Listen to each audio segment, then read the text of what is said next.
We have a big chance to make a run for some big bucks. 80,000 of them.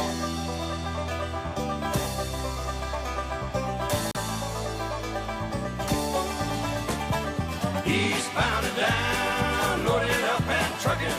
Are we gonna do what they say can't be done? We've got a long way to go and a short time to get there. I'm eastbound, just watch old bandit run. Keep your foot hard on the pedal, son, never mind them brakes. Let it all hang out, cause we got a run to make.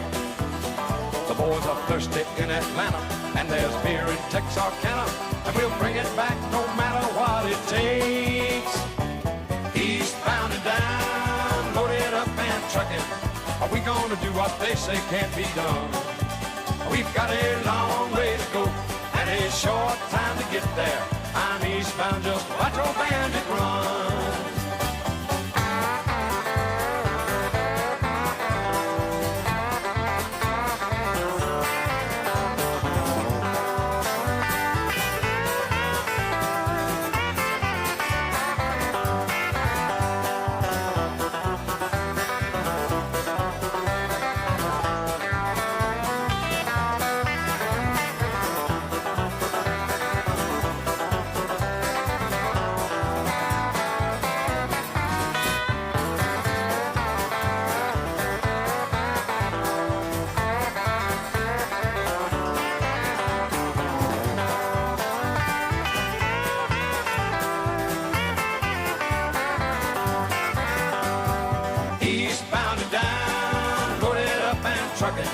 Are we gonna do what they say can't be done? We've got a long way to go and a short time to get there. I'm eastbound, just watch old bandit run. Old Smokey's got them ears on, he's hot on your trail, and he ain't gonna rest till you're in jail. So you got to dodge him, you got to duck him, you gotta keep that diesel trucking. Just put that hammer down and give it hell. Eastbound and down, loaded up and trucking. Are we gonna do what they say can't be done? We've got a long way to go and a short time to get there. I'm eastbound, just watch old bandit run.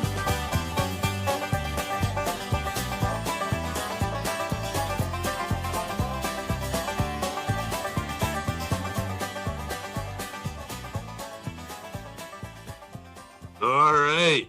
Hey, Thursday morning on March the 10th, and welcome to the Bobby G and Company show. It's just Mr. Coles and myself this morning. I got you in the green boxes this morning. I see that.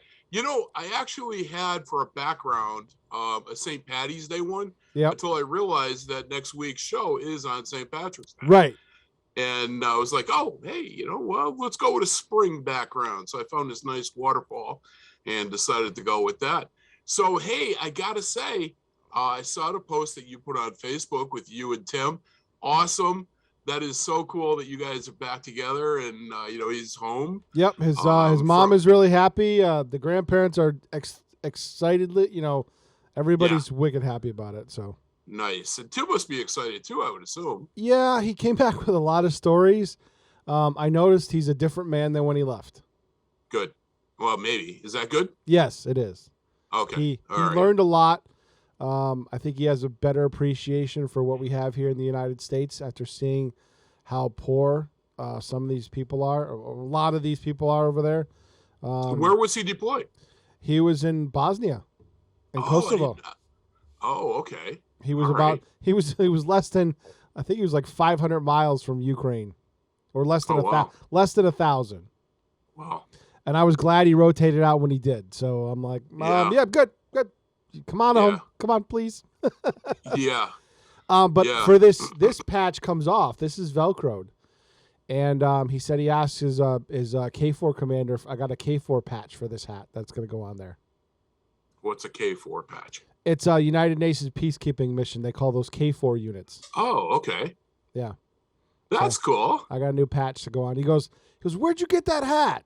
I'm like, I bought it when you graduated.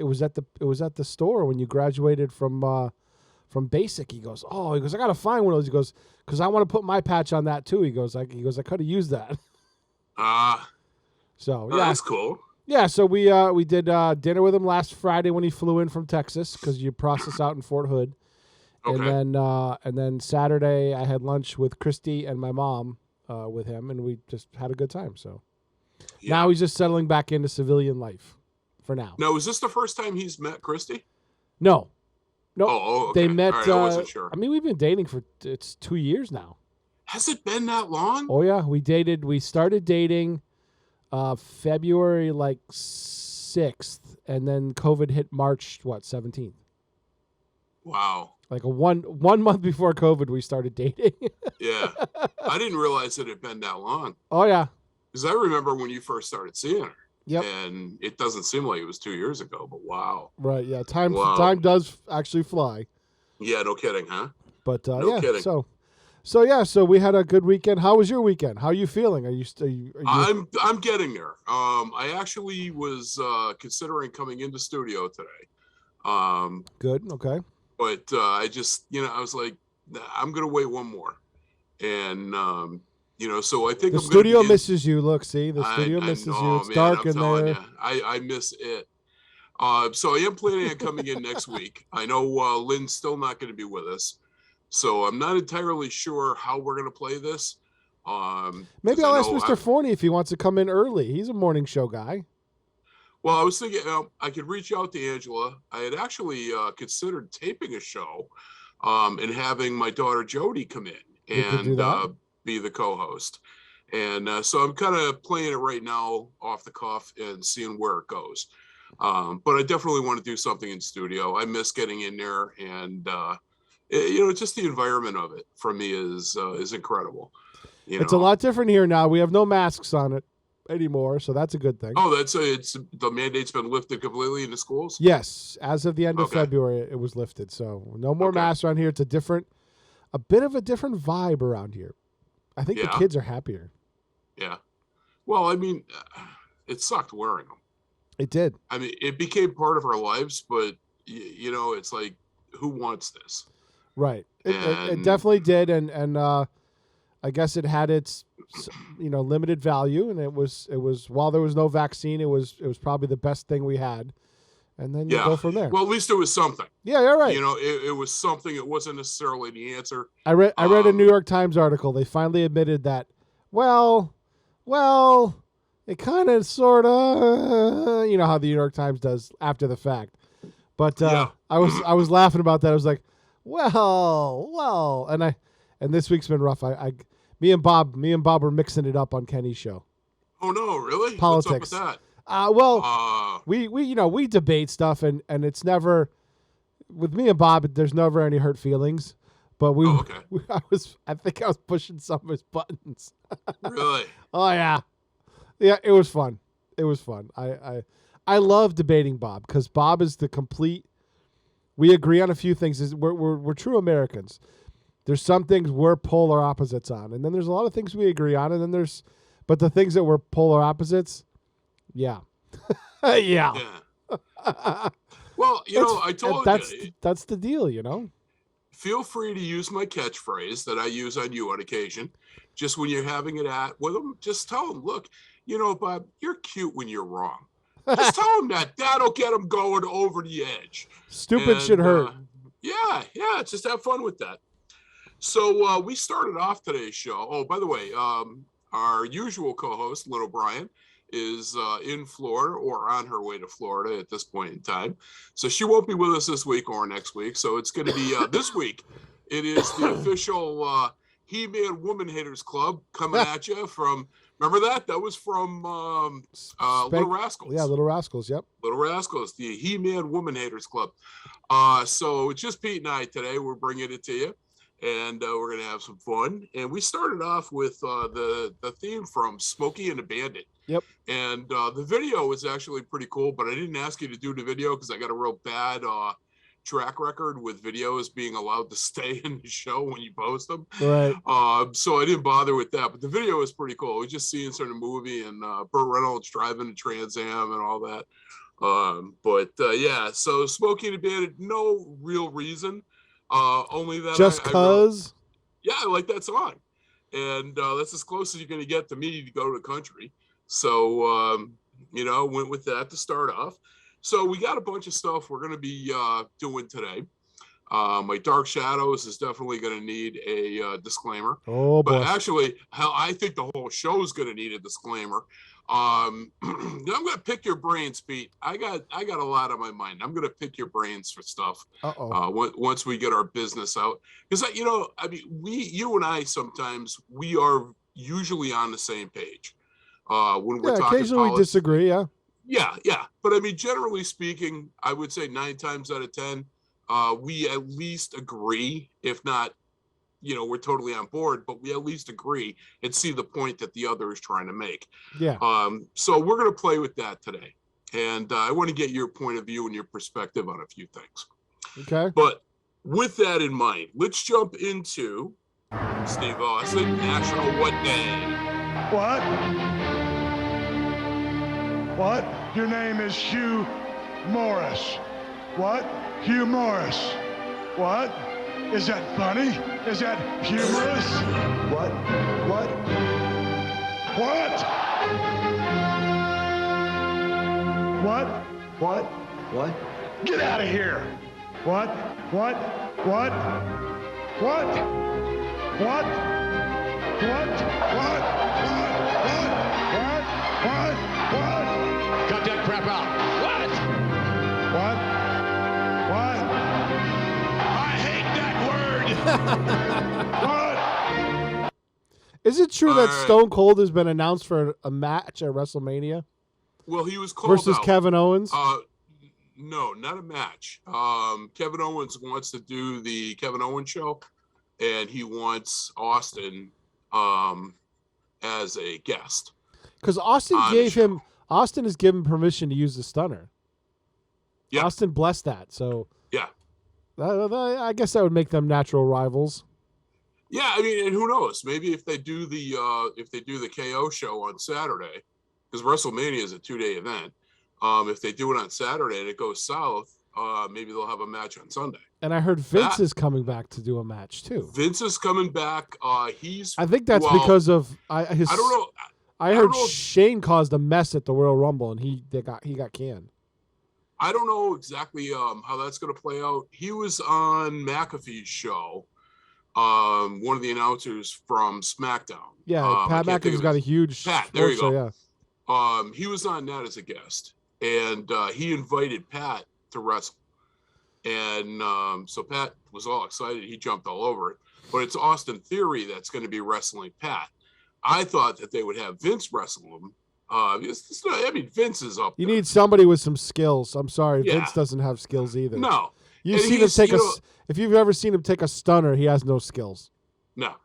But so that'll be interesting to see what happens. And that's the 2nd and the 3rd of April for WrestleMania. Yep. So yeah, we'll see what happens with that.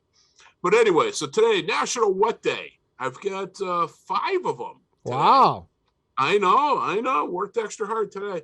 First one's pretty good. I can get into this one. National Blueberry Popover Day. Okay. I'm into that. I can get into that one. The next one I got for you is it's kind of funny. National Mario Day from Nintendo, from Mario Brothers. Mario? Yeah, Mario. Not Luigi, just a Mario. Mario. And today, I don't know, Pete, maybe this is one for you. I don't know how late you're staying in studio today, but today is National Pack Your Lunch Day. Today the restaurant's open, so Kenny's coming for lunch today. Oh, what's on the menu? If you want to come over, it looks like they have stuffed peppers today. Oh, I get that at home. I'm spoiled. Hope I makes don't know. Those. They are too. I'm telling you, Pete. Man, Hope makes. That's one of the things that she makes that is like, oh, yeah. Those things are huge. All right, National, and this one's a more serious one. National Women and Girls HIV/AIDS Awareness Day is today. And the last one I got for you is the 2nd Thursday in March, World Kidney Day. So take care of your kidneys. The other entree today is chicken piccata. What's that? Seasoned capers, lemon, and sun-dried tomatoes in a cream sauce served with roasted potatoes and vegetable du jour. Lunch is only $8.50. But you can get sandwiches for $7. Yeah. They have a tuna melt as a sandwich special today. Ooh, You can get a I like Reuben half sandwich, and their soups are vegetable or cheddar broccoli. I like veggie soup. I can do that. I like cheddar broccoli. So if you want to come over for lunch, I think Kenny's going to be here around 11 or so. Yeah, I can't see that. I got a doctor's appointment today. All right, that's more important. I haven't been to, because of my shoulder with COVID, I haven't been to see the doctor for my shoulder since the beginning of December. Oh, geez. So it's like, yeah, when everything hit with me with COVID, it was like, oh, man. Yep. So we've been doing the virtual meetings with the doctor, but he can't do a physical examination of my shoulder. Yeah, that was always my thing with the virtual telehealth crap. I was like, well, this is great if you just want to talk to a doctor. But if you actually have to if you actually have to like do something, how am I supposed to examine that bunion on my foot over a phone? There's certain applications that it works for, and there's others that it doesn't. But I mean, for us with COVID, I mean, both my wife and I recovering sick. Yeah, that was awesome. Yep. I mean, and I'll tell you, Pete, I don't know if I shared this with you or not. When I was in the hospital, I lived on my phone. And I'll tell you, I was so thankful that I had the foresight to have unlimited data with Verizon with my plan. All I did for the 2 weeks I was in the hospital was stream everything I had. And their service in the hospital sucks. Their Wi-Fi is terrible. See, Bay State service is pretty darn good. Yeah, I didn't want to be a number. No, I get that, but I'm just saying, But so I mean, I streamed everything, and that was my godsend. But I've had a few leg infections over my time over the past 10, 20 years. Once you have the cellulitis, you're apt to get it again. Oh, really? So when I know that's going on, and I know my leg is warm, and I'm getting the fevers and stuff like that, I pack up my laptop bag with phone chargers, the laptop, everything I need to work from hospital. Yeah. I pack up, and when I was getting admitted, they're like, "Why do you have a laptop bag?" I said, "Because I know I'm going to get admitted, and I needed to be able to work a little bit." And they're like, They started laughing at me. They're like, "You really thought about?" Yeah, I'm like, I'm pretty sure I'm going to be admitted, so I'm prepared to be admitted. Sure. And they're like, "That's just too funny." Well, I'm in the hospital, and I'm in the hospital bed, and my the doctor texts me for a telemeeting. And I'm thinking to myself, oh, my God, did I forget about an appointment? And so, I mean, that's just where my mind went. So I accept the meeting, and I'm in there, and he comes on the screen, and we're talking. And I said to him, I said, "Doc, did I forget about a meeting?" And he goes, "No." He says, "I knew you were in a hospital, so I was just calling to check on you." Well, that's great. I was floored. When have you ever, I mean, I've never had a doctor ever do that. Oh, really?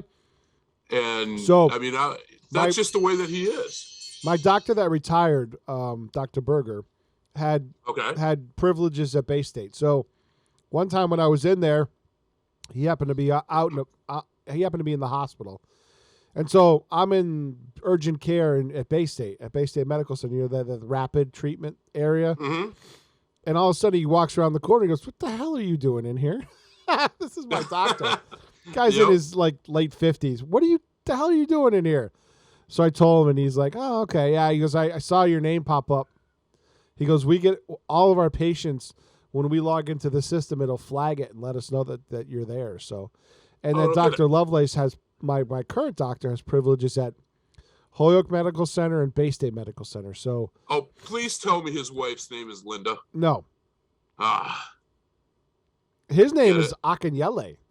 Akinyele. Oh, he's awesome. He's an awesome dude. Yeah. He's an awesome dude. So I still say he should have married Linda. No. His wife is she's awesome. I'm assuming you get that reference. I do. Okay. All right. But yeah, his uncle was in a band of a national touring band. And I can't remember the name of it. Yeah, they had several hits in the 70s and 80s, yeah. And I can't remember who it is off the top of my head. Yeah. Oh, yeah. Yep. Wow. He's a cool dude. Yeah, I really like my doctor right now. So. Yeah, I do too. That's what I'm saying. But anyways, this guy's phenomenal. Any other what days now that we've like digressed? No, that was no. Hey, that's okay. Digressing is fine. No, that's your national what days. So if you want, we could jump right into the historical events. This is Connie Talbot, by the way. And I'm drinking Earl Grey hot. Oh, jeez. We could discuss that later. I watched the first episode. Oh, second season, first episode? Yeah. I liked it. I actually binge watched the first season. Yeah. Just to get reacclimated. And yeah. All right. What's going on? What happened in history? You know, your national historical events, rather, for March 10th. We go back to the year 1804. And I do think Lynn was here for this. I'm not sure, but I think she might have been. So I'm pretty sure I saw her in the background of the photo. The Louisiana Purchase was in St. Louis, Missouri. A formal ceremony is conducted to transfer ownership of the Louisiana territories from France to the United States. I really think I saw her back there and she was waving at the camera. I'm just saying. Think about this. Think about this. We did it the old-fashioned way. We bought it. Yeah, exactly. You know, we didn't conquer. We didn't conquer. We did it the old-fashioned way. We bought it. That's it. So the year was 1876, and I don't know. I thought this was pretty cool, and I did know this. I didn't know it was the date, but I did remember this. Alexander Graham Bell makes the first successful telephone call by saying, "Mr. Watson, come here. I want to see you." 1876. So it isn't a telephone. It was a paging service. Pretty much. Yeah. The year was 1969. In Memphis, Tennessee, James Earl Ray pleads guilty to assassinating Martin Luther King Jr. He later retracts his plea, though. But we'll talk about him again in a minute. Okay. The year 1977. The rings of Uranus are discovered by astronomers. That's just fun. Nope. I mean, you know. Not going to go there. Not going to go there. Nope. All right. The year 2000. And I thought this was pretty cool. The NASDAQ Composite Stock Market Index peaks at 5,132.52. I don't know what that is, if that's dollars or what it is. No, it's points. It's points. Points, okay.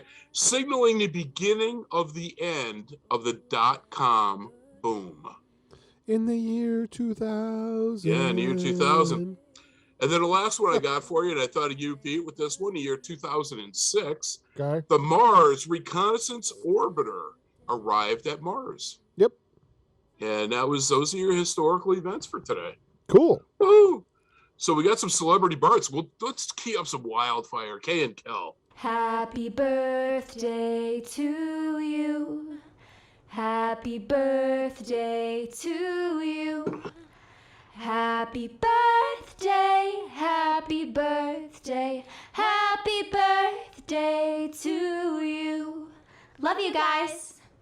All right, as I said, that's Wildfire, Kay and Kelly. And I'll tell you, if you've never heard these ladies sing, you gotta find them on YouTube and look them up. They are uber talented. I can so see these girls going somewhere. All right, your celebrity births for today. Some are infamous, some are famous. You take your pick.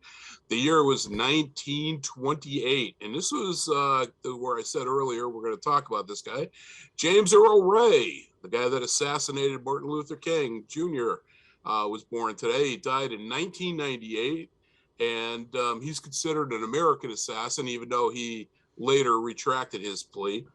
He actually died from, I believe it was kidneys that went on him or something. It was natural causes, which kind of surprised me. I thought for sure they would have given him a death penalty, but that was not the case. And, you know, Pete, I did not realize that this guy was this old. The year 1940. Mr. Chuck Norris, the American actor, martial artist, and internet meme, was born today. Still a badass. I mean, he is, but I didn't realize he was that old. Oh, yeah. He was in his 50s when he was doing Walker, Texas Ranger. Oh, I didn't realize that. Yeah. Well, he one of his students was Bob Barker. Really? Back in the day when Bob Barker was doing The Price is Right, he was getting rushed by people when they would come up, and he taught him, defensive posturing and everything else. But Bob Barker was one of his students. So here's one of the infamous ones, the year 1957. Osama bin Laden was born today, died in 2011. The Saudi Islamist and leader of the Al-Qaeda. Here's one, 1958. Sharon Stone, our American actress, probably best known for sitting in the interrogation room and crossing and uncrossing her legs. Wait a minute. Did Bob Barker do his own stunts in Happy Gilmore? If he was a student of Chuck Norris? I don't know. I wonder if he did the fight scene. I wonder if he actually did. He might have. Why not? I mean, think about that. It's staged. Now it's just connect the dots. Did he actually do the fight scene? We'll have to watch that movie and check it out. It was a classic fight scene, though. It was a good movie. That was just a good movie. Yeah. The year 1977, Mr. Robin Thicke was born today, the American singer. We're actually going to hear from him coming up in just a moment. Although I'm kind of disappointed because I couldn't get a picture of Miley Cyrus with the foam finger. And, I tried, but I couldn't. No, I know. The last celebrity birth I have for you. The year was 1983. This was my junior year in high school. The American country singer, the incredibly beautiful Carrie Underwood, was born today. Telling you. Yeah, older than I thought. Yeah. So that's your celebrity births for today. I feel old. You feel old? Our TV radio broadcast teacher was born when I was a sophomore in high school. I was like, Steve, you suck. How old are you? 51. Are you? Oh my God. Just turned 51. All right. So let's do some Undertaker.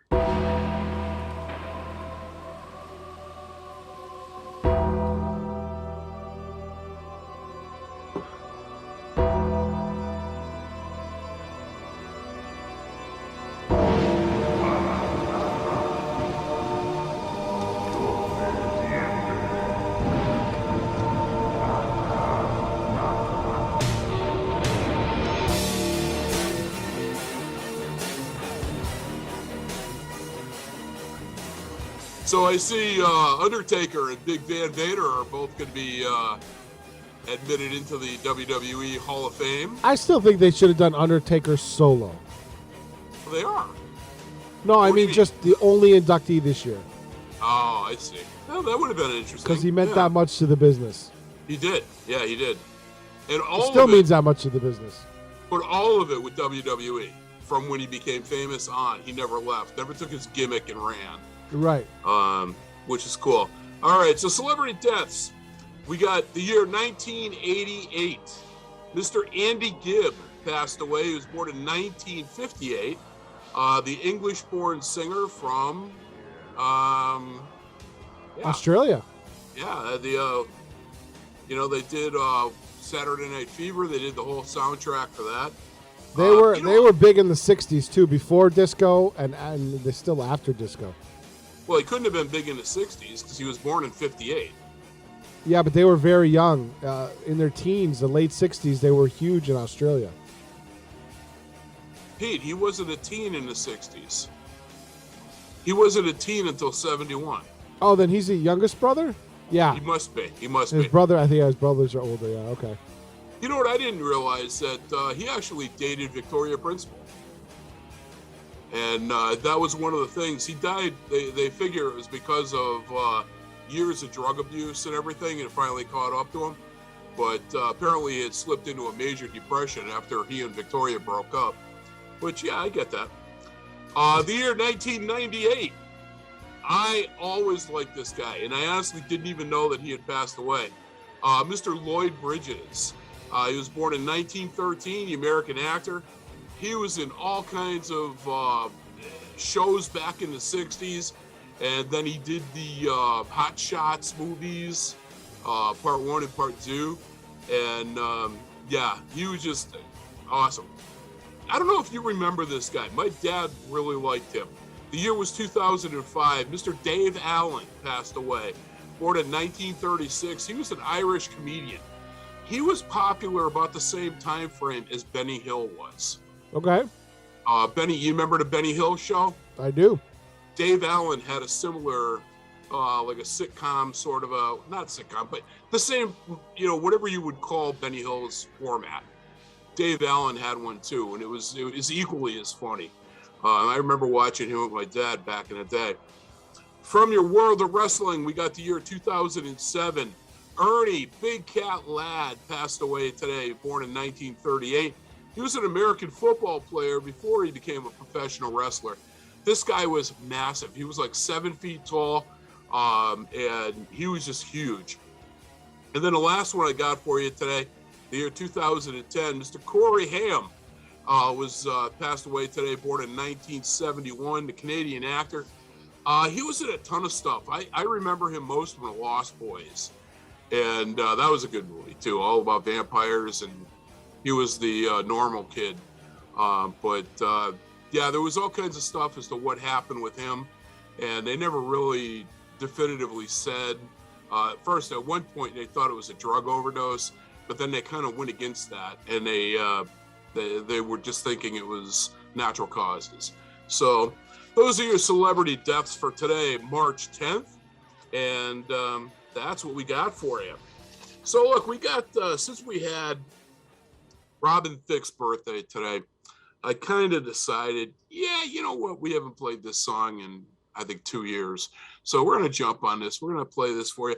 Little upbeat, little butt moving, shoulder moving music. And not like last week when we played Tom Jones. It's not unusual. And we were doing a dance and we were having fun with that. So I enjoy that song. I do too. That's a guilty pleasure. Hey, you ever seen Mars Attacks? Yes. That's in that all over the place. And I was like, yeah, that's the best part. All right, so we're going to come at you right now with some Robin Thicke with some kind of blurred lines. Bobby G and Company, take it away.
Support for community radio on WSKB is provided by Betts Plumbing and Heating Supply Company, an independent, family-owned wholesaler serving Westfield for over 50 years, specializing in plumbing, heating, and industrial piping supplies.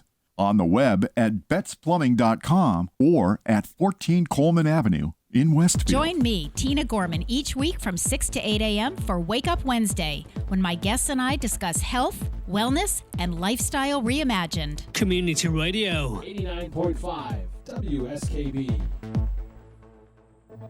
Live from Studio 120 at Westfield Technical Academy, this is WCPC Channel 15 at 89.5 FM, WSKB. Be like Al.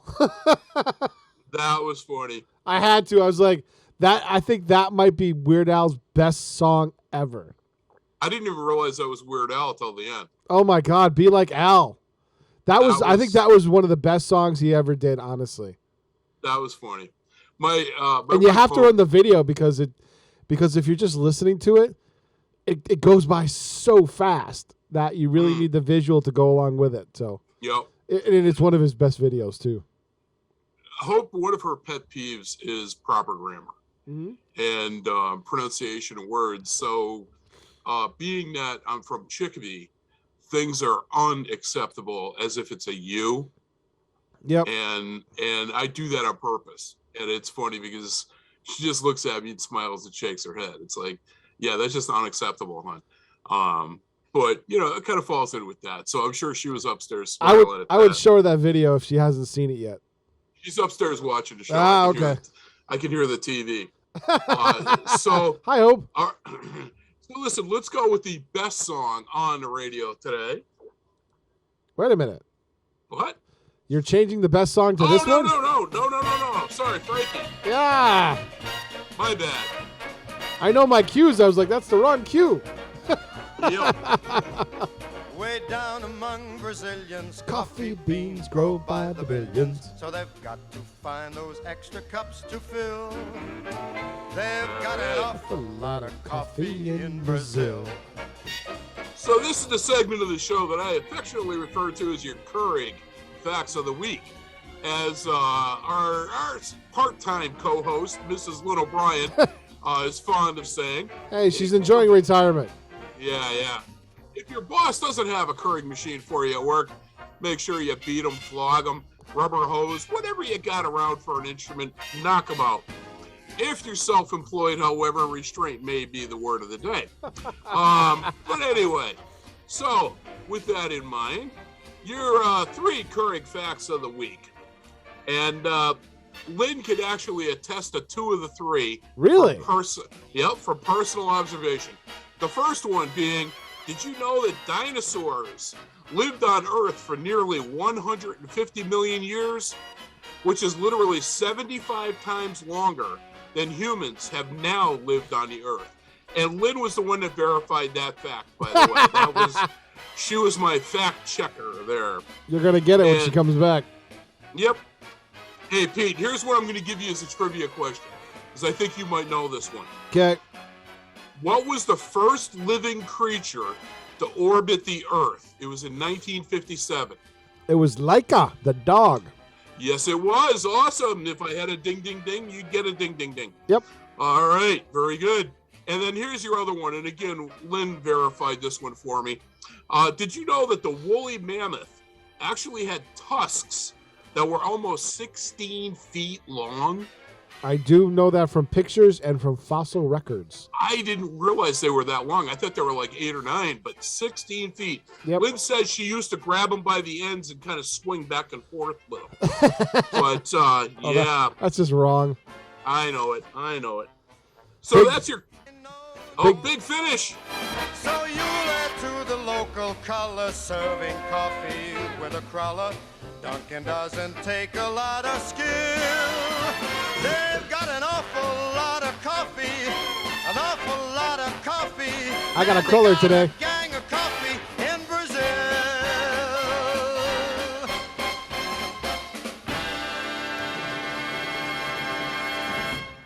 All right, this one goes out to Little Brian in Florida. There we go. All right, so this one's on you, buddy, if you got anything for weekend events. I do, actually. I thought you might. What do you got? You know what? This Saturday, 362 Cooley Street, Springfield, Massachusetts, at a little shop called Zombie Hideout. It's in the plaza over there. Matt and Jeff, the Hardy Boys, in person from 1 to 4. That's a good one. Whiskey Traveler this Sunday at Great Awakening Brewing over in Westfield. King Country is going to be appearing this Saturday at 5 p.m. at Mark's Northeast Motorsports Expo at the Big E. At the Agawam Senior Center tomorrow night at 7. Ray Gilmet Jr. is going to be there, but he's going to be doing a little bit of everything, I think. He's not doing just King Country, and he's not doing just Elvis. He's kind of doing a little bit of everything. So, thank you very much. If you're into the blues, Willie J. Law's band is going to be at Theodore's tomorrow night at 9 o'clock. And at Storyton this Saturday, something kind of cool. It's going to be a little bit of a display. It's going to be a little bit of a history lesson at 10 a.m. It's Maple Harvest Day and the Pancake Breakfast at the Storytown Village Museum this Saturday at 10 o'clock.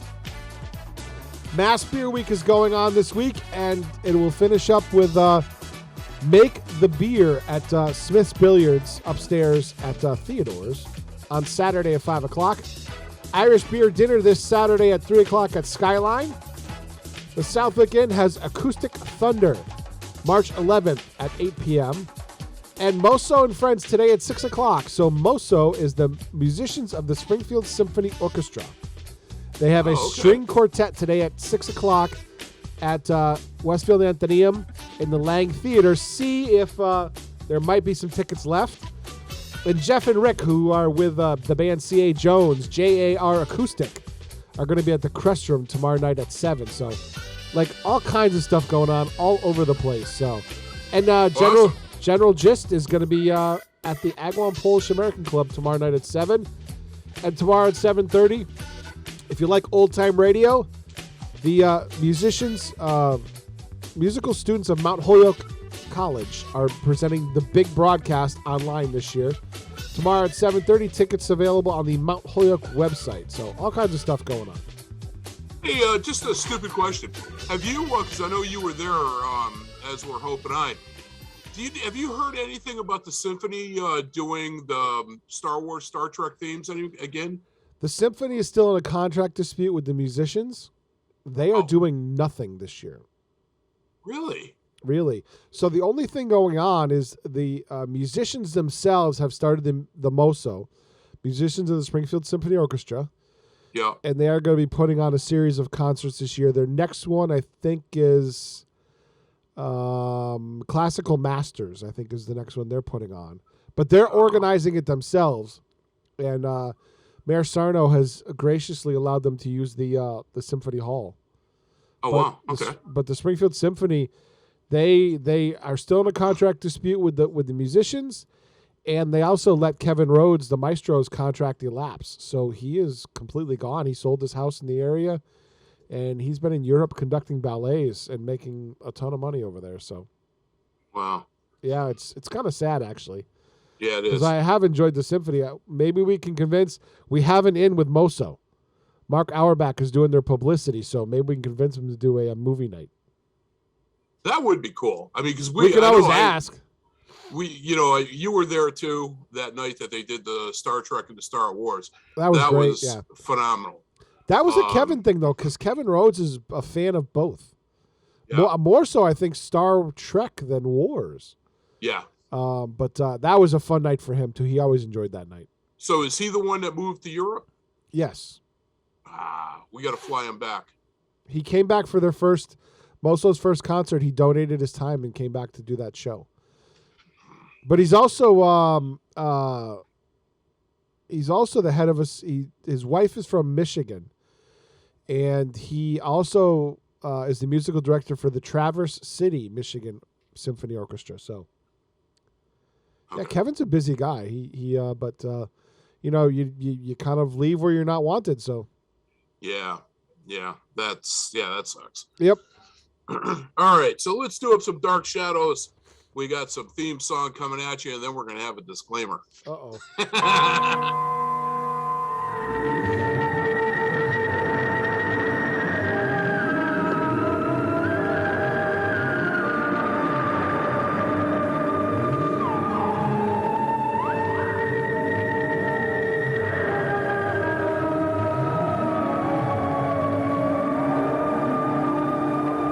The views expressed by the host during this monologue are those solely of his own, not those of Westfield State University, the Radio Club, WCPC, and possibly not me, because sometimes he goes a little bit further to the right than I do.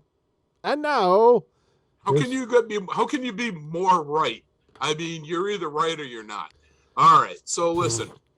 With that in mind, that disclaimer, by the way, extends to the rest of the show because we're going to have some interesting conversations in the talk segments. All right. With that in mind, clear my throat here. Let me clear my throat.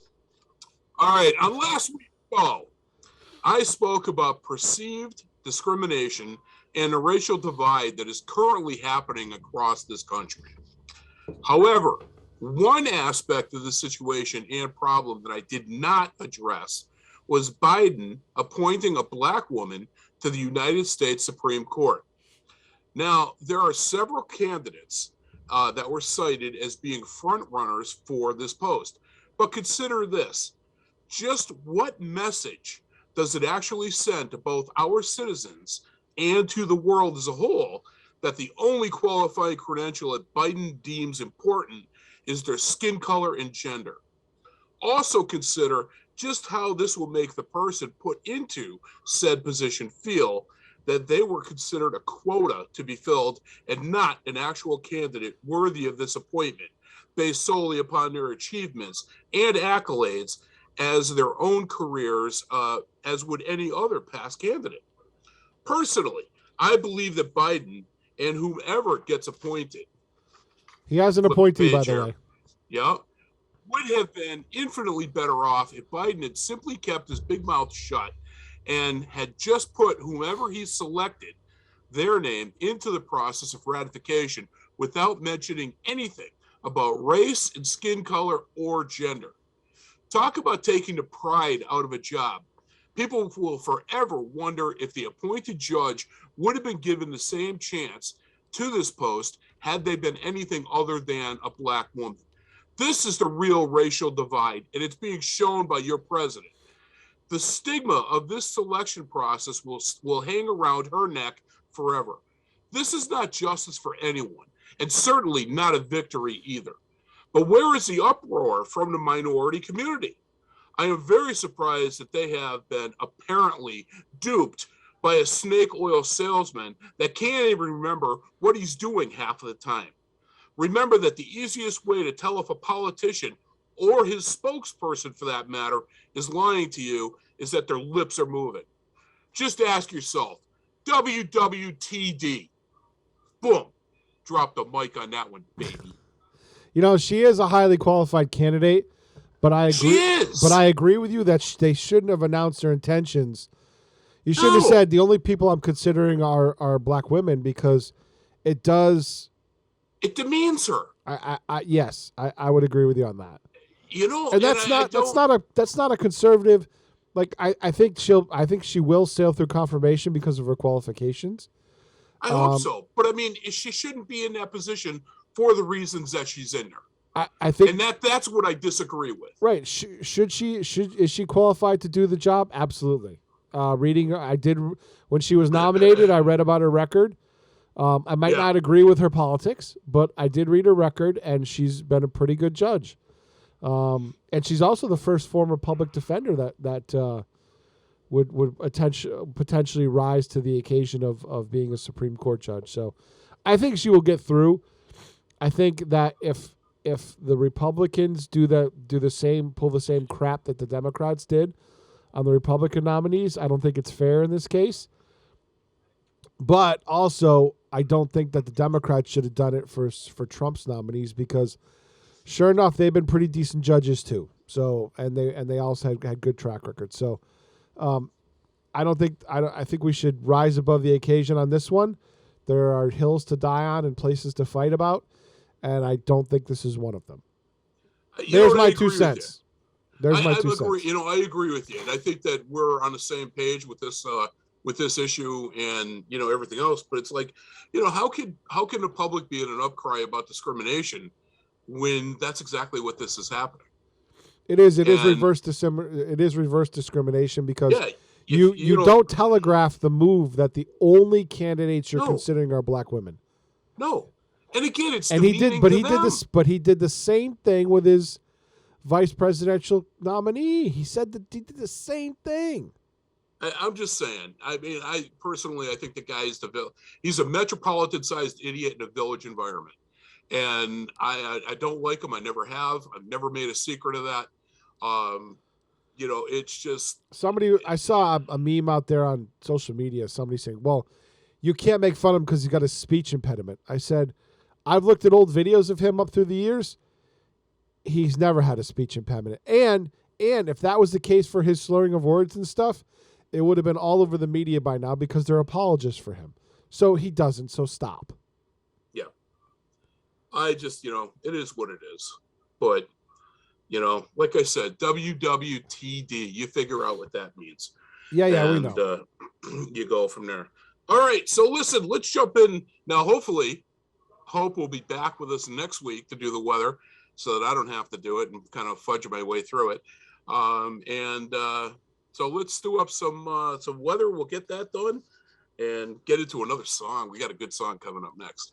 All right, let's see if this is the right one. Nope, wrong one. No matter. They're all good.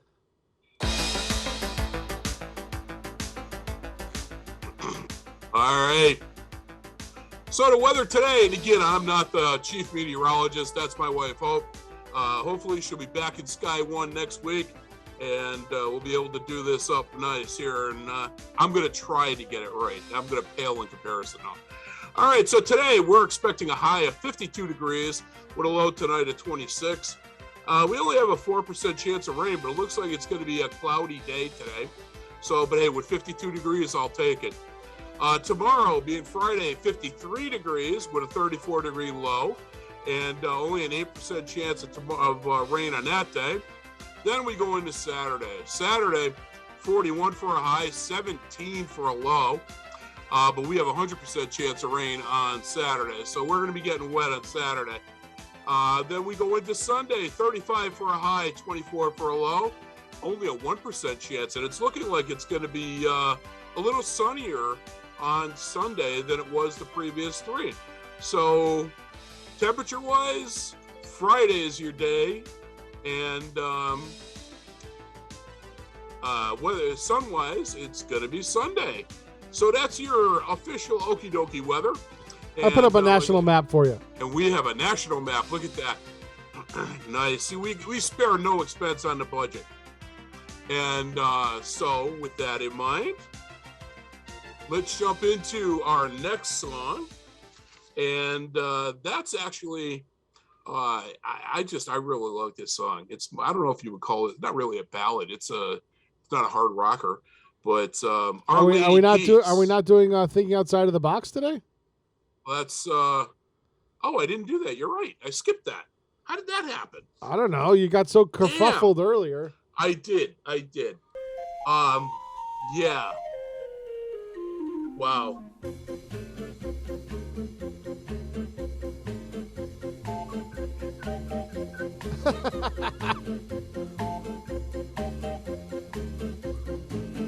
All right.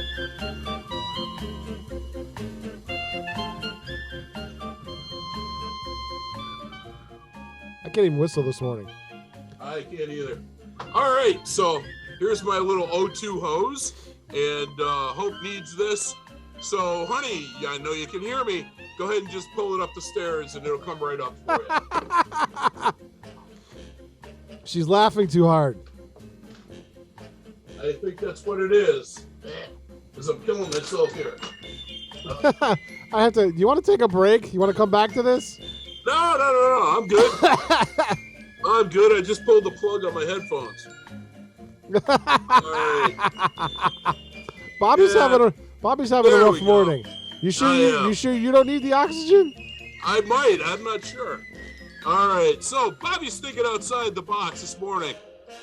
Pete, since you're the only one in studio, Lynn automatically gets it wrong. Okay. All right. Here's your question, and this is obscure. How are baby snails born? All right. They got a little snail maternity unit down there. That's how they're born. All right. A, in their mom's shell. Okay. B, from eggs that their mom sits on. C, from eggs that their dad sits on.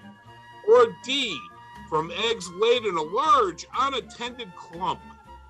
What do you think? I think it's D. You're right. It is D. Baby snails are hatched from eggs laid in large unattended clumps. Snail eggs are so small that it would take almost 500,000 eggs to make an omelet.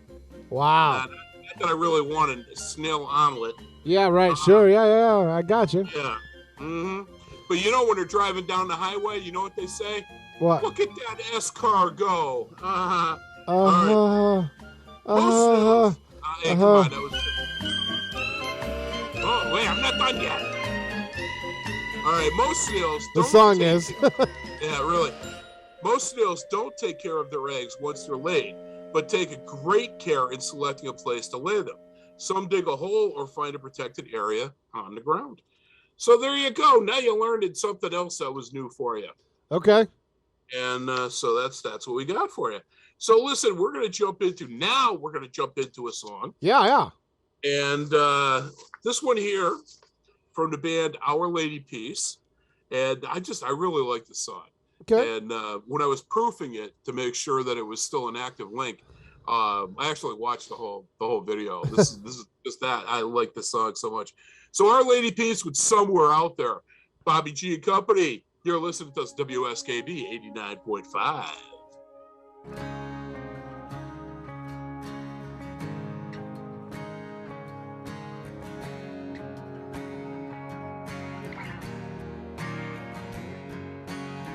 Last time I talked to you, you were lonely and out of place.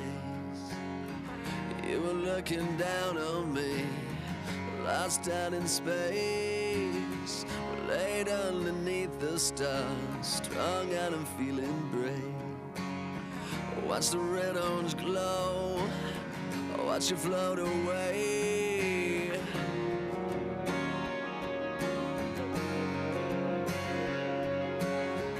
Down here in the atmosphere, garbage and city lights.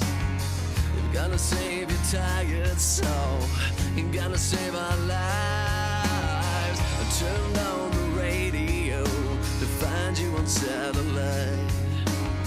I'm waiting for the sky to fall, I'm waiting for a sign. And all we are is all so far.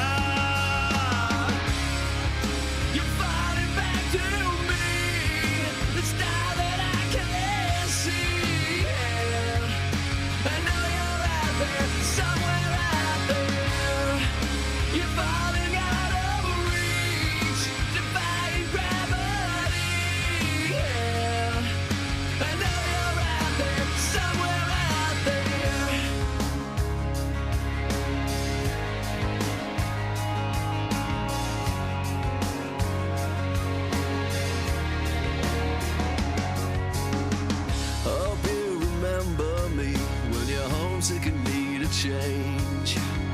I miss your purple hair, I miss the way you taste. I know you'll come back someday, on a bed of nails I wait. I'm praying that you don't burn out or fade away. And all we are is all so far. You're falling back to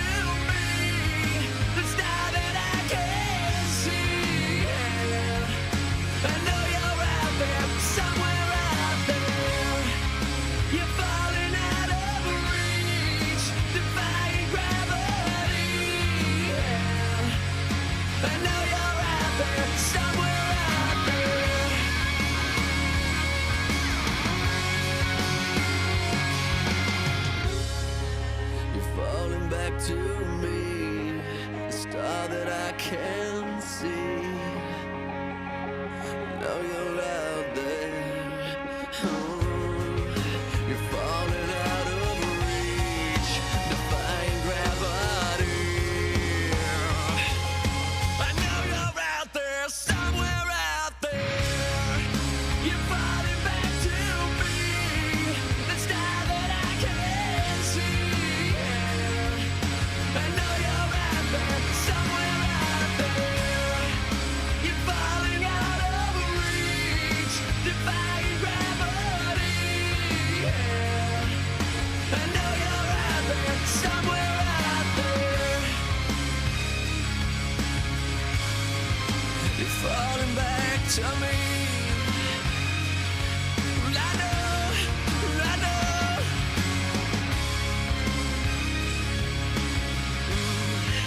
You're falling out of reach. I know.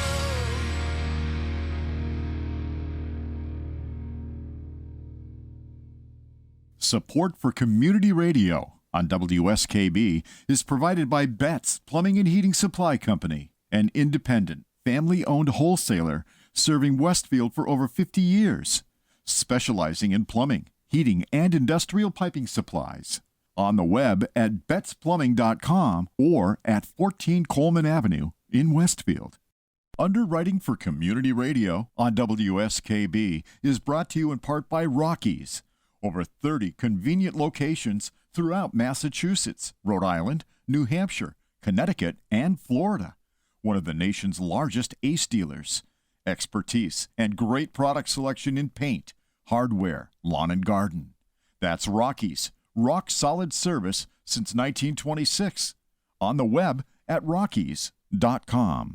Hi, it's Bob Plass, and I have Wow, It's Tuesday, every Tuesday, 6 to 8. Wow, it's Tuesday.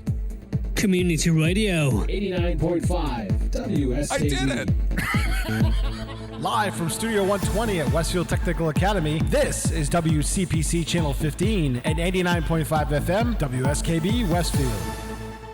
All right, welcome back, everybody. You're tuned into the Bobby G and Company show. And in case you missed it, it's just Pete and I this morning. We are the proud members of the He-Man Woman Haters Club. If you remember that from the old Rascals, Little Rascals show. Yeah, sure. Little Brian is off for the next couple of weeks. She's down in Florida. I'm pretty sure, though, that she's not going to get into the state because I did do some internet research, and there's a picture of her with a no sign going through it. I just talked to Mr. Forney, former professional WHYN morning show guy. Yeah. And he might be interested in sitting in with you next week. He's checking he's checking his schedule. If he doesn't have a Bruins game the night before, he said he's definitely interested in doing some like real morning radio again. All right. And is he the one that has Tiger Talk after me? No, he's the guy that's our broadcast teacher, but he worked at WHYN. Okay. He produced Brad and Bo's show. Oh, all right. Okay. And Yeah, Adam, we and can- then Adam and Bo. So he is like I said, I got some options here I got to explore, and we'll go from there with it. But yeah, I mean, if he wants to sit in, I got no problem with that. I told him, I said, we do real radio bits. It's like a real morning show around here. And he goes, really? Yeah. I'm like, yeah, we do. Yeah, we have fun with it. You know, I mean, if it's not fun, why would you want to do it? There's no paycheck involved other than Right, you. but it's not You know, like a lot of our other shows are long format talk shows or interview shows. We're doing a more traditional morning drive radio show. Yeah, that's what I wanted to do from day one with this. And that's what you're doing. And I think more so than almost anybody else, you're doing that traditional morning drive show. That's why I say every show's different around here. Yeah, definitely. I agree with you completely on that. So listen, let's. I want to get into something with you, Pete. I do want to stress to the listening audience that these are my views. The disclaimer is still in effect here. I'm truly not trying to offend anybody or push anybody's buttons. I want to get a little clarification on things. So, Pete, what would you say? And I know I'm putting you on the spot with this. You haven't had any prep time whatsoever for any of the answers. So kind of, wing it, shoot from the hip with it. What's your definition of a minority group? Technically, by definition, is any group that is in the minority to the majority. If you want to go by pure definition. Okay. So technically, in minority groups in the country, I mean, white. Well, it depends on how you consider white. Is it white European? Is it white Asian? Is it white what? And that's the problem that I've noticed is that's a sliding scale for some people. And that's where I was going with this. So because Asians used to be a minority. If you were Asian, of the continent of Asia, you were a minority. But apparently you're not a minority because you also probably at this point have become prosperous. So therefore you become a target, not because of your race, but because of your income and or wealth. That's the problem that I've noticed. All right. And I'll buy that. So my point that I'm going to get into here is that you're seeing all these minority groups coming up. And to me, and again, this is where I may get some flack, some of them are basically made up. And I don't agree with all of them being minority groups. I wouldn't say made up. Well, they're being highlighted because of a political because of a perceived political advantage. Well, when you expect people to treat you differently because of your sexual orientation or how you perceive yourself in the world, that's a made-up minority group. Again, that's you being butthurt. No. See, I'm going to educate you now. All right, you educate me. That's why I'm doing this discussion, because I do want you to do that. So sexual orientation is a minority group. It's not a racial minority group. It is a minority group of sexual orientation. So by definition, it's a minority group. Here's the thing. The thing is that there's certain political ideologies that are using that group to achieve their goals, and they believe that the people in charge of that political ideology say that they're the only group that can represent, they're the only ideology that can represent that group.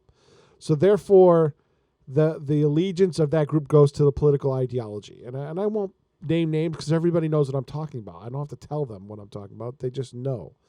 Mm-hmm. It's not necessarily so. It's that political ideology doesn't necessarily care about that group per se. They may say they do, but they don't. They want them as a voting bloc so their political ideology can flourish. And so there's the disingenuousness of it. They say they support a certain group, but yet when you look at the overall policies and umbrella and stuff like that, they really don't. So you really have to do your research on who you throw your allegiance to before you actually throw your allegiance to somebody. And there's the problem is, yes, by definition, a sexual orientation group can be a minority because in the umbrella of sexual orientation, right, they're the minority, but they're not a racial minority. You know what I'm saying? You have to add the qualifier before the word minority. Which is why I asked you for your definition of what a minority group was. Right. And yes, by definition, they are. I get what you're saying. I don't agree with it per se, only because to me, you're in multiple minority groups. If you Absolutely allow that, if you allow that to be an argument, because there are multiple ways of looking at things. Like me being a heterosexual male, right? That's my sexual orientation classification. So within we're the minority group now. Within the sexual orientation umbrella, right? Yeah. And they're mutually exclusive. So you can't stack up all these minority groups and say, I'm a super minority because I'm a racial minority and I'm a sexual orientation minority and I'm a chess playing minority and I'm a car enthusiast minority. No. Well, that's what I'm saying. They have to be taken, each classification has to be taken within a lens. So if we're talking about a sexual issue, like I don't feel comfortable going into a bathroom, well, that should be looked at in that lens, right? If we're looking at I'm discriminated against at a store because of my racial makeup, then that's a racial minority. You see what I'm saying? So there's it's a laser focus almost when you're talking about a minority group, because being black has nothing to do with you being gay. Do you know what I'm saying? They're two separate things. Yeah. So if you're discriminated because you're black, then you're discriminated because you're black. If you're discriminated because you're gay, you're discriminated because you're gay. And there's not, you can't stack them up. Like you can't say, well, I'm black and gay and you're discriminating me because I'm black and gay. Well, no, maybe it's one or the other. It could be both. There's cases where it could be both. Yeah. But generally it's one or the other, I've noticed. And that's the problem. I agree with that. That's the problem. It becomes this conflagration, and if you and they keep heaping things, and it's designed to make the people who are the targets of this, not the minority groups, the people who are targets, they're made to feel bad, and they're made to feel like they're the most horrible people in the world when really they're not. And that's the goal of cancel culture. I'm giving like a doctoral dissertation on this. It's like insane. Yeah, no, you know, and this is where I wanted to go with this, because I mean, and I'm just playing this logically. This has no feelings involved in this at all, and that's the other problem. is when feelings are introduced in an argument like this. That's not the point. Yeah. And it's not about feelings. It's about facts, and facts do matter, and definitions do matter, and things like that. And that's the problem nowadays is people insert their emotions where it should be based upon facts, and that's where the law comes in. The law doesn't deal with emotions. The law deals with facts. And that's the other problem with this ideology that represents all these groups is they want to substitute laws with feelings, and that doesn't work because feelings are subjective and laws are deal with facts. Well, you mentioned the cancel culture. Getting rid of statues of historical figures. Those are about feelings. Exactly. I mean, one thing that we've learned, I would like to say, is the human race. History, if you don't learn from it, it's going to repeat. Oh, of course it is. But you don't erase history; you learn from it. I'm not sure if they don't want to repeat history. Yeah, I don't know. But I had the same thing years ago when I was a union steward. And, I would have somebody come up to me, because they had basically a hard-on for the supervisor. I want to grieve this. I want to grieve that. I'm not sure if you can use. Wait a minute. I'm not sure if you can use that word on the air. Which one? I used to say to them, you got to show me where's your contractual violation. You can't just stomp your feet and say, I don't like the way that was done. If there's no violation, there's no violation. Right. And that's really what you're talking about here, too, is that you're injecting feelings into a situation that shouldn't be based on feelings, but it should be based, as you said, on fact. Right. And that's the thing. That's the thing I've noticed about that ideology. And it's not even all of them, because some of them are breaking ranks and going, this is getting out of hand, is that if you base policy decisions and rulings and stuff like that on feelings, and there were some scary things that I saw over the winter with some court rulings that were like, well, we feel. When a judge says we feel, that's not good. No. So you got to have the black and white. That's the point of being a judge. Yeah. Now there's gray in law too, but it's gray based upon the law, not based upon how you feel about a law. Yeah. So that's why we have appeals courts in the Supreme Court. Is there's interpretations of laws in the lens of the Constitution that there's gray area in the law, but it's not based upon a feeling. When I heard I feel that we're doing the right thing. Well, no, that's not what you're there for. You're there to interpret the law to say, are we doing the right thing? Yep. It's not feeling how you do about the right thing. It's doing the right thing. And I agree with you completely on that. That's the problem. And that's the problem where people get all heated about stuff. And they're like, no, it's not how you feel. Yes, that factors into you as a human being. But when it comes to the government or a political ideology, it shouldn't be about feelings. It should be about facts. Yeah, when you start talking about somebody's feelings, all I picture is a spoiled little brat stomping her feet, saying, not true. "No, I want this because," and having a little temper tantrum. Now, you don't have anything to back your position. Well, and if you can back it up with facts, then I have no problem with you feeling a certain way. Exactly. But my problem is people change their representations to the world based upon feelings only, and that's not good either. And I could be completely wrong, but I'm just looking at it, stepping back and being dispassionate about it, where a lot of people are not dispassionate. Like, I was all for a no-fly zone because I feel that we should be helping the Ukrainians more. But then I listened to some generals talk about the logistics of a no-fly zone and actually having to have troops in the country and things like that, and going, well, that would create World War III.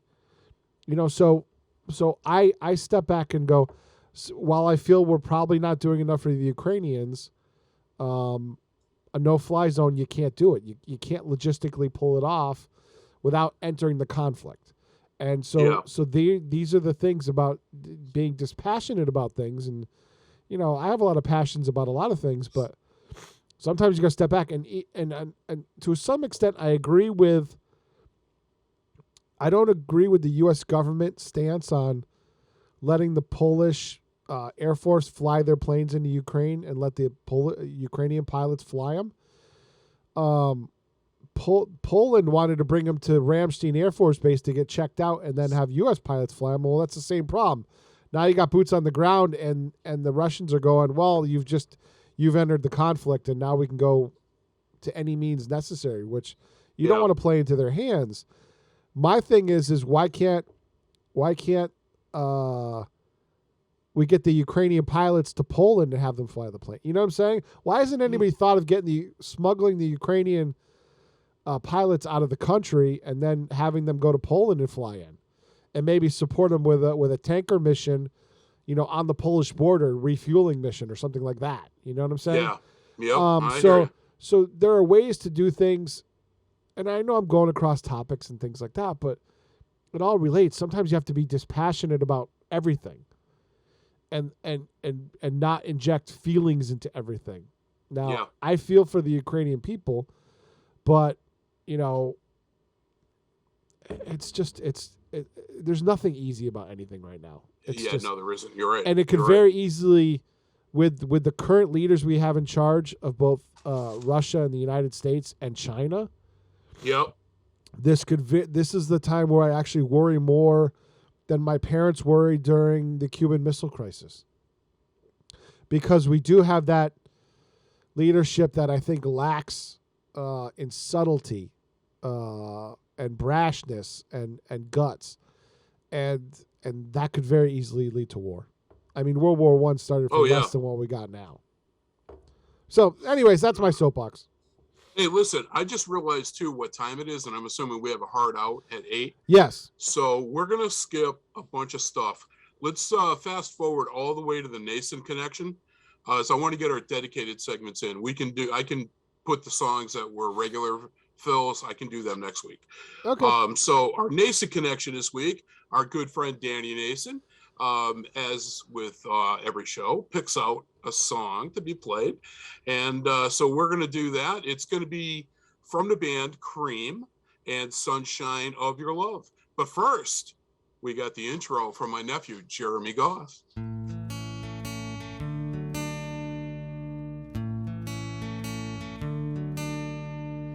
Why are there so many songs by Dan Mason? And who is this special guy? Someday you'll find it, the Nason connection, the lovers, the dreamers, and Dan. Da da da dee da da dum, da da da da dum, dee da roo.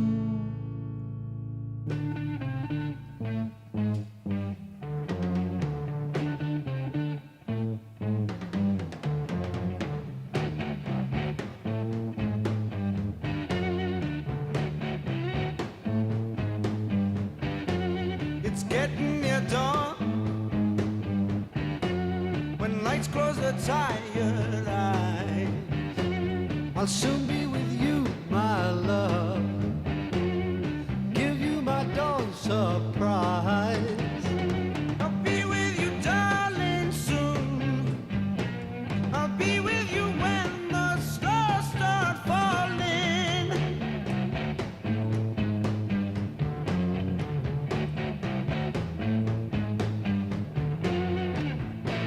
I've been waiting so long to be where I'm going, in the sunshine of your love.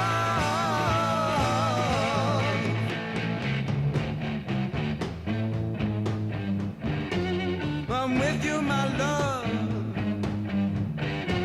the light shining through on you. Yes, I'm with you, my love. It's the morning and just we two. I'll stay with you, darling, now.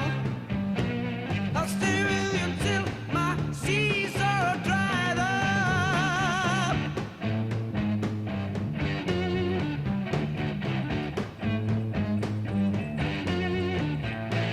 I've been waiting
morning and just we two.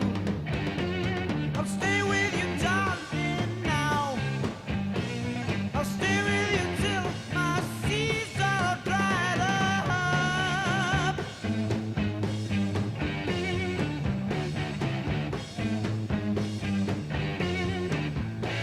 I've been waiting so long. I've been waiting so long. I've been waiting so long to be where I'm going in the sunshine of your love.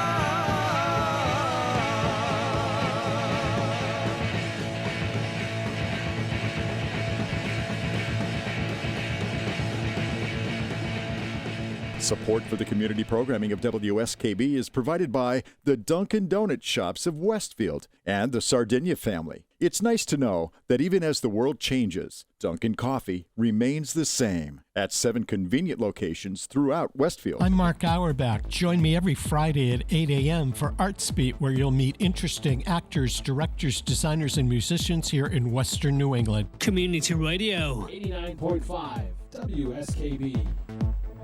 Live from Studio 120 at Westfield Technical Academy, this is WCPC Channel 15 and 89.5 FM, WSKB Westfield. Woohoo!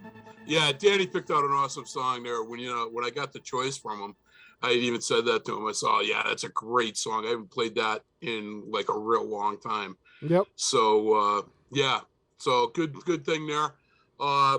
Hey, let's jump into the weather. Let's get the last weather out of the way here. 7:30 in the morning here.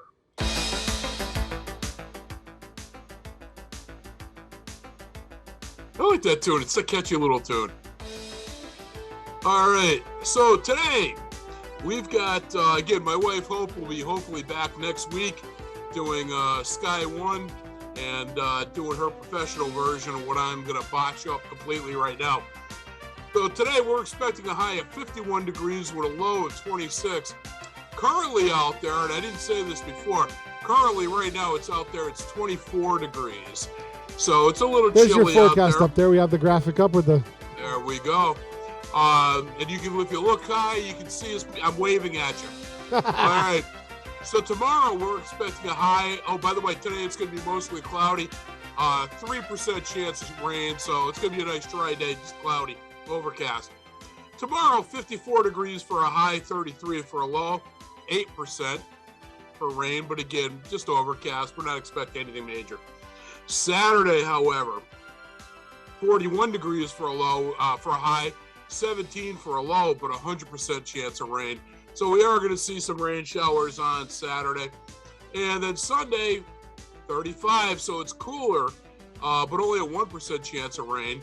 And it's going to be mostly sunny, it looks like. So we're going to see, depending on how you want to look at it, temperature-wise, Friday is going to be your high, overcast. Sun-wise, it's going to be Sunday. So that's the way it looks, but Saturday is going to be rainy, so plan accordingly on that. And let's see, yeah, it says morning showers, morning rain, I should say, followed by a mix of rain and snow in the afternoon. Oh, no. And yeah, we don't need the snow, but it'll be short-lived no matter what. So we can deal with it, I guess. And that's your weather. 7:32 in the morning. So Pete, I got to ask you. We lost Uncle Ben's. Now it's just rice. I don't even know what it's called now. Uncle's rice or something like that. We lost Aunt Jemima's pancakes. Mrs. Butterworth went. Now these are all logos and brands that have been around 50 plus years. Did I think the pendulum swung too far? Yes. Yes, it did. I'm just going to be honest. I agree with you. But you know what? I'm just waiting now because again, those things were based upon feelings. Yeah, but they weren't even righteous feelings. They were. You know, it's not. No. So you got to flip the script. They were to the people who had the feelings. It doesn't mean that the entire culture, the entire country, should change based upon their feelings. That's what I'm saying. You're making policy decisions based upon feelings, which is not good policy. See, for me, this left-wing cancel culture thing, they're just bitching to have something to bitch about. And it doesn't really matter if it's righteous or not. They're just going to complain. No, that's not the goal. The goal is to rip down the institutions of this country and build them back up in a different way. And that's not a good way, because that way leads to communism. All right. So my question to you. That's all. Okay. Is In my humble opinion. If that was offensive to a minority group, how come when is Lucky Charms going to get changed? Oh, I'm sure that's coming. I got to think that, these Irish folks might find that little leprechaun offensive. But see, here's the thing. That's the thing. In this ideology, because Irish are lumped in with white, they're not a minority group. Ah. That's the thing. Minority group has a sliding scale. Yeah, it's kind of like my insulin. Because Irish were persecuted. Yes. Yeah, they were. Not to the extent of Black Americans, which but again, they were still persecuted, and they were indentured servants and things like that. So not to the extent of slaves, they were not bought and sold, but they were in the fact that they were indentured servants, and you had to work off the cost of you coming here. So again, it's all relative, and there's a lot of gray there. But again, decisions on policy made upon emotions or feelings are not good policy. They're just aren't. So the point here is that you better get out there and get yourself a couple of boxes of Lucky Charms, because that's next. All right. So let's jump into Pete's pick. And if you go with that, Pete, I'm almost on time. Okay. So go ahead and do your theme.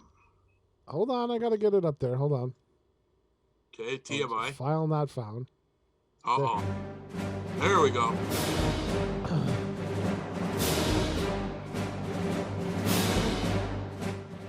Originally, I thought we were still doing the decade thing. No, that's fine. I thought about it, but if I did the 70s while Lynn was away, that would have been mean on my part. Because that's her music. She loves that. There are plenty of good songs in the 70s. I noticed that. I know it. So I decided to wait until she comes back from vacation to jump all over the 70s. So this is Pete's pick of the week. Pete, what'd you go with today? I went back to the year I was born, 1971.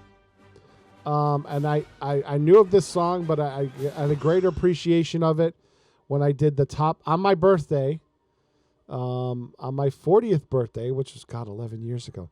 From my basement on my 40th birthday, I did, starting at 6:00 at night, I think, when I was doing the atomic radio thing, I did the top 100 of the year I was born, 1971. That was the first top 100 countdown I ever attempted. Okay. And I did it. I went till 2:30 in the morning. Oh wow! And I had several guests during the night. I had the Big Tuna, Jim K, on with me. I had Danny Knappett came on for a while. I had a lot of people come downstairs to the basement to do the top 100 with me when I had my basement studio. So I had a lot of fun doing that. It was a blast. Cool. But this song was prominently featured King Floyd and Groove Me.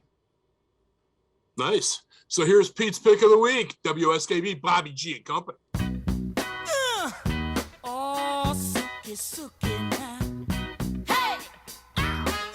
Come on, baby. Hey there, sugar dumplings. Let me tell you something, girl, I've been trying to say now. You look so sweet and you're so doggone fine. I just can't get you out of my mind. You become a sweet taste in my mouth now, and I want you to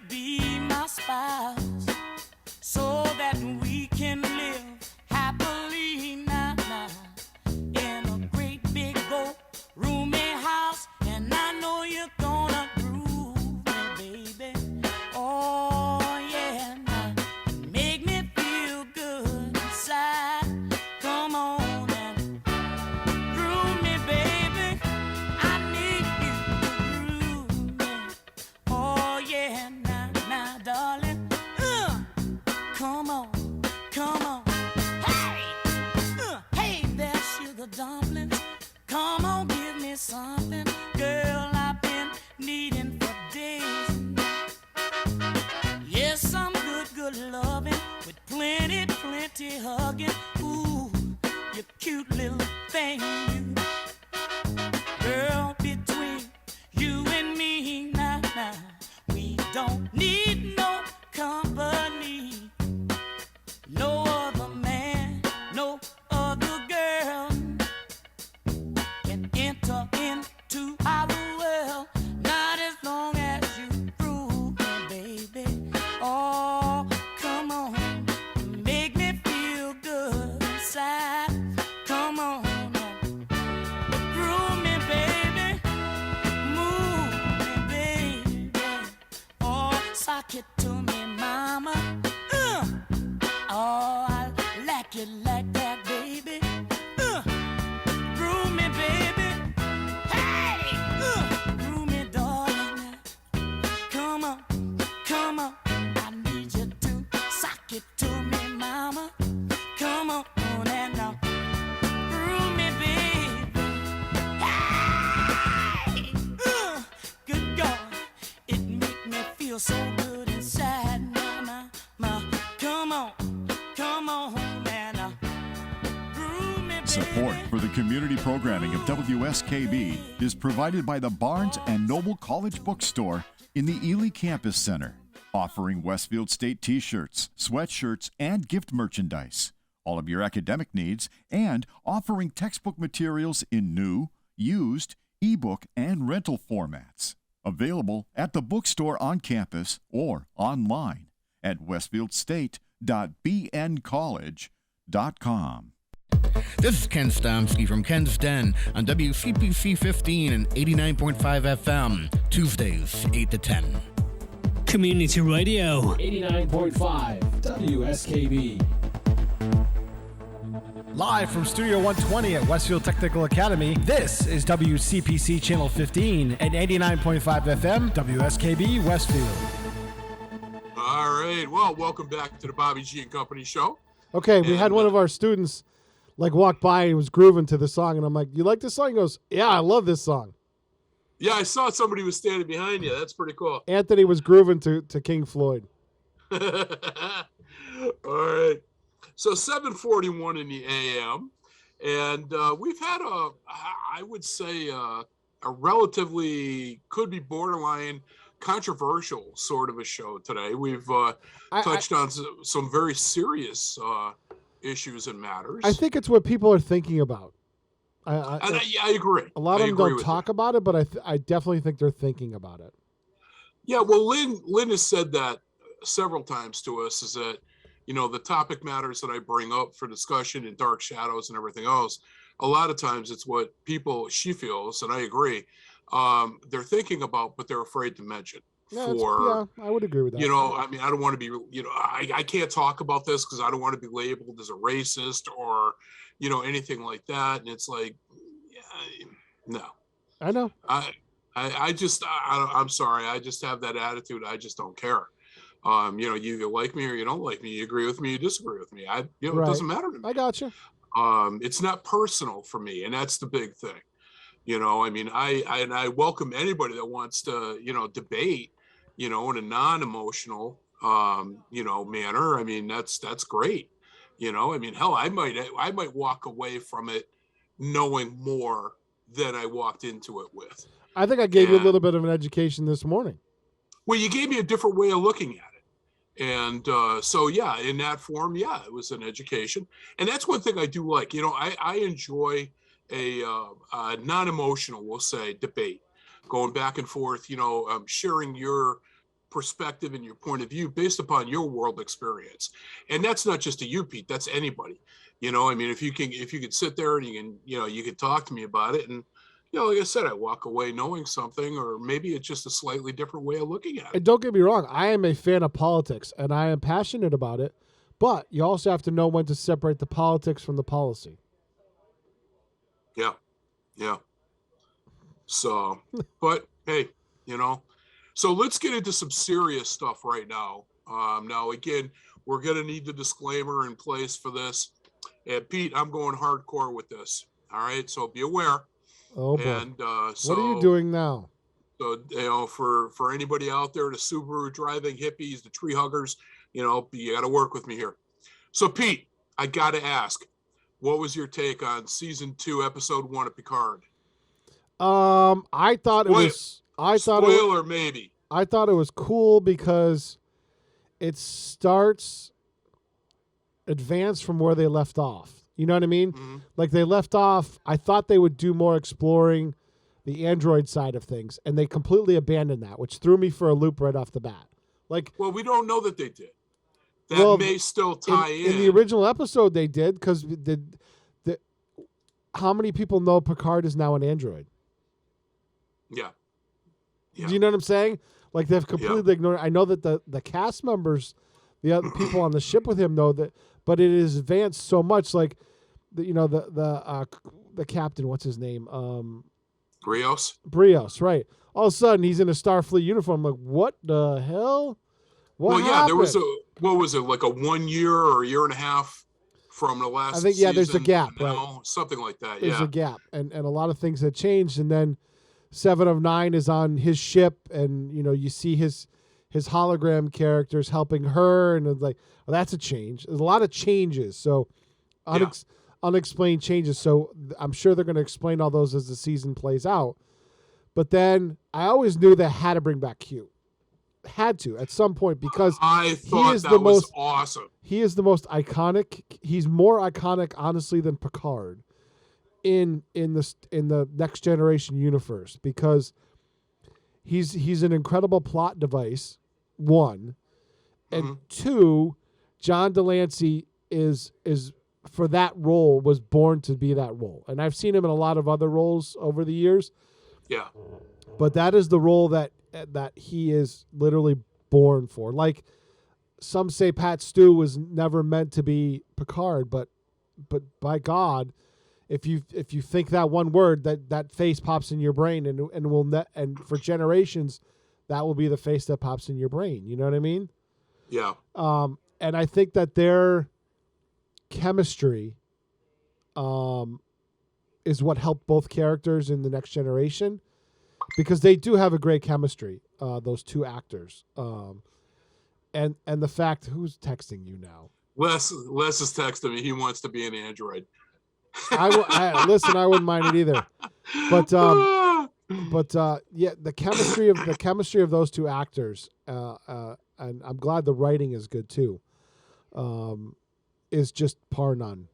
The chemistry of John Delancey and Patrick Stewart. Well, I ended up binge watching season 1, and before I watched season 2, episode 1, and I got right back into it. And I really didn't get into it the first time I watched it. I'm trying to get Discovery. I'm trying to figure out Discovery. I'm starting from the beginning of that. Are you? Because I never got into that. Yeah, I haven't watched really much of this season, the new season of that. So I've got some catch up to do there too. But what'd you think of Whoopi Goldberg coming back? I mean, she's good as Guinan. I like her in that role. I really do. I'm not thrilled about her politics, but I can separate politics from acting. Yeah. And I think she played, again, she's another plot device. Yeah. And you knew that character would not age in the time, right? And you knew that character would kind of gravitate to where they were in the Next Generation, the Enterprise universe. So I think that's a great way to drive the plot. And remember, also, every time Q would be involved in something, Guinan in the storylines would always be involved in that because Guinan's race is so long-lived, and that she somehow her race and the Q continuum have a relationship, and that was never explained. It was just it was there, and it was a present thing, but it was never explained. Yeah, exactly. Did you notice there were actually a few Easter eggs that were in there tying it into the original series?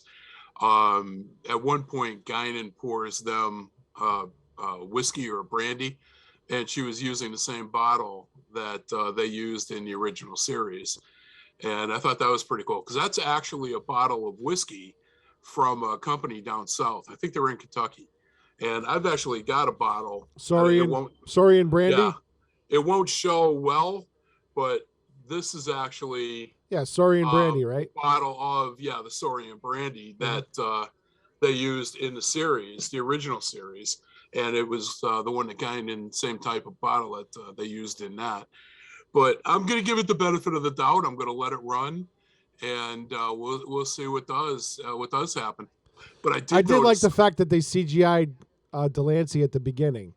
Yes, and I then did too. They wrote that joke in. Well, I'll have to catch up now. Yeah, that was pretty cool. One thing I am really excited about, I don't know if you saw this or not, or if it's of interest to you, but March 24th, they are doing a live action series based on the video game Halo.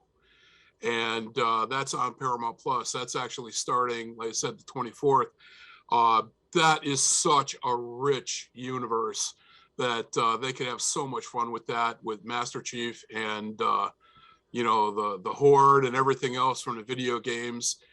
So I'm looking forward to that. I definitely am looking forward to that. And what the heck is Les doing? Les, he says nothing wrong with a little whoopee now and then. Yeah, right. I don't mind her as an actor. I just when you force your opinions on others, then you become a target. Yep. So listen, we're going to jump back into some serious stuff right here. We got Hope's Catch of the Week. Every week, my wife grabs a song out of midair and thin air, rather, and hey, let's go with this. So one of Hope's favorite movies is Roadhouse.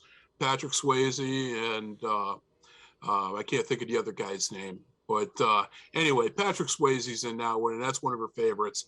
And if you've seen the movie, you know that Jeff Healey is actually in the movie, and he's the one singing all the songs and everything else. So she picked a Jeff Healey song from the movie soundtrack, and this one here is Roadhouse Blues, and this is Hope's Catch of the Week, not to be confused with Scully's.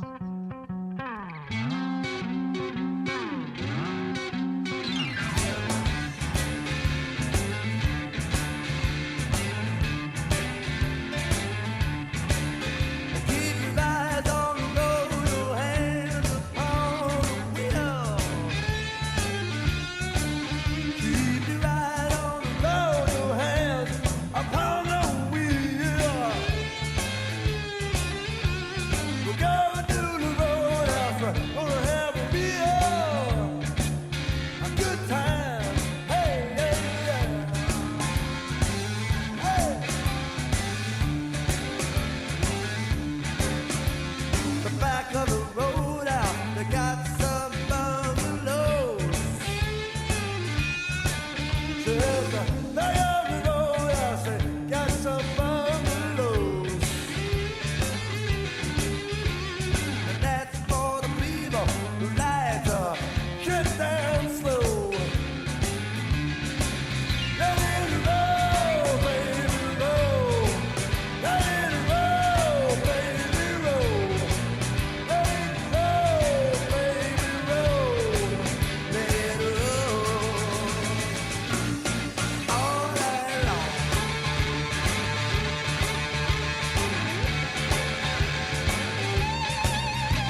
passion laid. Give up your vows. Give up your vows. Save our city. So save our city right now.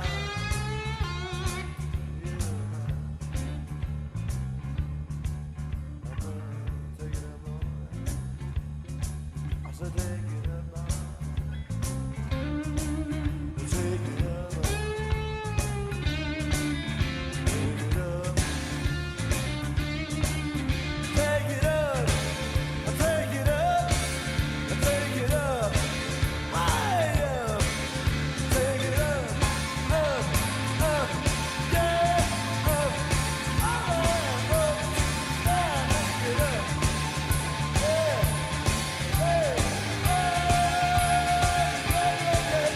I woke up this morning, I got myself a beer. When I woke up this morning, I got myself a beer. The future's uncertain, the end is always near. All right, let it roll, baby, roll.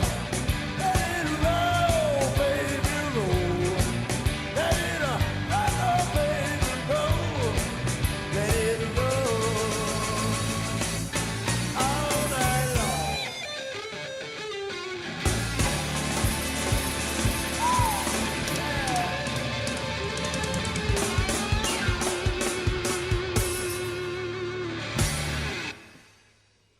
All right, Mr. Jeff Healy. And by the way, that was Sam Elliott. Thanks, Les, for that. And so this way here I won't get beat up when I get upstairs for not remembering Sam Elliott's name from the movie Roadhouse. There you go. All right. So listen, we are coming to the end of a show. We just have a couple of little things here to wrap up for you.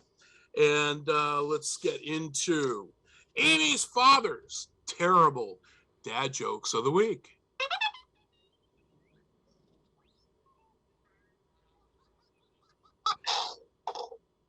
All right. Well, I got 3 of them for you today. Pete. Okay. Have you heard about the new restaurant on the moon? No. Great food, but no atmosphere. Oh, good Lord. Oh, come on. Hey, the other day I put my phone in airplane mode. Now it calls me Shirley. That's a good one. I like that one. I like that one too. Yes. All right. So, hey, 2 of my friends that have never met each other before, before they spoke, I told both of them that the other is a bit deaf. So they were shouting at each other for the first few minutes before they realized that I'm just an a-hole. I laughed all night long. Oh, man. I can picture myself actually doing that. I can too. That's the problem. That is definitely in my personality. Yes, I can see that. Yes. My brother worked at the post office as well. And there was a lady that was starting in his area brand new, and she was deaf. And so he actually learned sign language so that she could have somebody to talk to. And so it was really cool. So one of the other ladies that he used to play cards with wanted to be able to say a couple of phrases to the deaf woman. And so she asked my brother, she says, okay, how do I say I'm smart and I'm beautiful? And so my brother showed her, basically some signs, and she did it. Well, the deaf lady started laughing her ass off. And then the other one started beating up on my brother. My brother actually taught her how to say, I'm stupid and ugly. And that's what she was actually signing to this woman. So, yeah, that kind of goes, apparently it's a family thing. But yeah, I guess. So, listen, with that in mind, let's see here. It is 7:58 in the a.m. It's time to wrap it up. It is wrap-up time. It's like Christmas. So, reverse Christmas. So, listen, I want to thank everybody for listening to the show today, for tolerating our political views and our nerd talk at the end. Hopefully you got some, I don't know, maybe you got a chuckle out of it. Maybe you just you agree or you disagree. Yeah. But whatever, hopefully you got something out of it. So I want to have you guys be safe, and I want to have you back in the audience again next week. And I'm not sure how this one's going to play out. Next week's up in the air, big time, lots of options. So I'll let you know about Mr. Forney. Sounds good. So I'm going to leave you with one song, and this one is an awesome, awesome tune. Probably one of my all-time favorite songs. It's a one-hit wonder as far as I know. Mr. Mark Hahn and Walking in Memphis. You've been listening to Bobby G and Company, WSKB 89.5. Folks, take care. God bless. Put on my blue suede shoes and I boarded the plane. Touchdown in the land of the Delta Blues, in the middle of the pouring rain. W.C. Handy, won't you look down over me? Yeah, I got a first class ticket, but I'm as blue as a boy can be. Then I'm walking in Memphis, just walking with my feet 10 feet off a beam. Walking in Memphis, but do I really feel the way I feel? Saw the ghost of Elvis on Union Avenue, followed him up to the gates of Graceland, and I watched him walk right through. Now security, they did not see him, they just hovered round his tomb. But there's a pretty little thing waiting for the king down in the jungle room. When I was walking in Memphis, I was walking with my feet 10 feet off a beam. Walking in Memphis, but do I really feel the way I feel?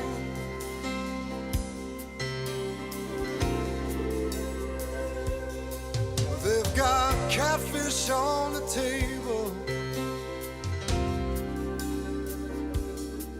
they've got gospel in the air, and Reverend Green, be glad to see you when you haven't got a prayer. But boy, you got a prayer in Memphis.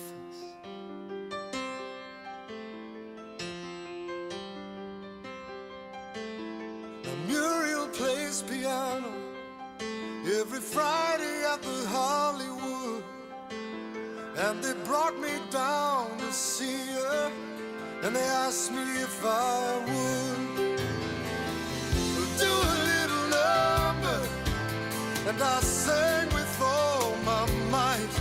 She said, tell me, are you a Christian child? And I said, ma'am, I am tonight. Walking in Memphis, was walking with my feet 10 feet off a beam. Walking in Memphis, but do I really feel the way I feel? Walking in Memphis, I was walking with my feet 10 feet off a beam. Walking in Memphis, but do I really feel the way I feel?